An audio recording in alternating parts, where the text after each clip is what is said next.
Hello, je suis très content de te retrouver ce matin. Est-ce que tu t'es déjà posé la question, pourquoi Jésus est-il mort à la croix? Pourquoi la croix? Moi, quand je me suis converti, je me suis posé cette question. Je comprenais l'amour de Dieu, bien sûr. Je comprenais la notion du sacrifice d'un fils unique et ça me touchait que Dieu ait sacrifié son fils unique pour moi. Mais le sens de la croix, quel est-il? Pour certains, ça va peut-être être un rappel, mais je pense qu'il est toujours bon d'entendre et de réaliser cela. Tout commence à la Genèse avec la création de l'homme et de la femme. Dans le plan de Dieu, l'homme et la femme avaient été créés dans une nature incorruptible, une nature en fait sans péché, une nature bonne. Et puis, il va y avoir la désobéissance d'Adam et Ève. Et cette désobéissance, la première désobéissance, le premier péché du monde, va changer à jamais la nature de l'homme. Et tu le vois bien. Moi, je le vois. Cette tendance au mal. Comment c'est plus difficile pour moi de faire le bien que le mal. Et on va le voir aussi dans l'histoire, dès la première génération après Adam et Ève.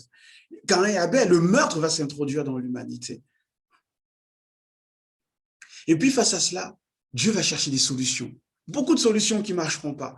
Mais avant Jésus, la solution que Dieu va trouver, justement pour que le péché arrête de détruire la nature de l'homme et il l'éloigne même de lui, parce qu'en fait, le péché non seulement va détruire les relations entre les hommes, mais va aussi détruire la relation entre l'homme et Dieu.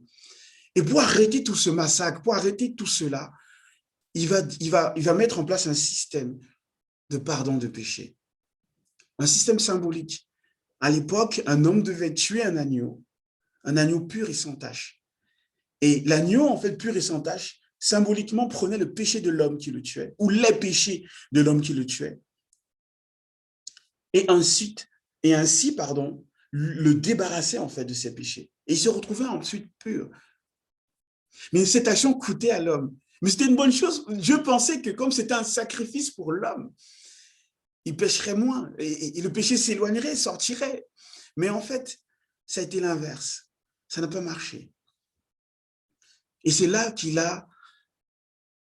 il s'est résolu. Et il l'annonce dès le livre d'Ésaïe, à faire mourir son fils.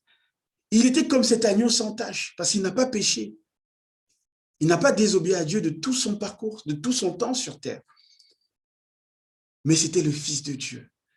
L'effet, l'impact de ce sacrifice couvrait le péché du monde entier. Ton péché, mon péché, passé, présent et à venir. Que ce sacrifice ne soit pas vain dans ta vie.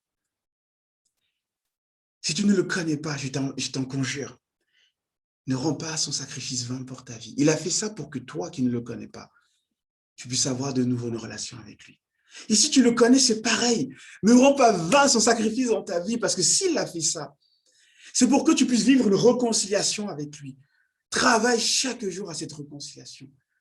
Sois plus près de lui. Travaille à cette relation. Elle t'est bénéfique. Et lui ne demande que ça. Sois béni et à demain.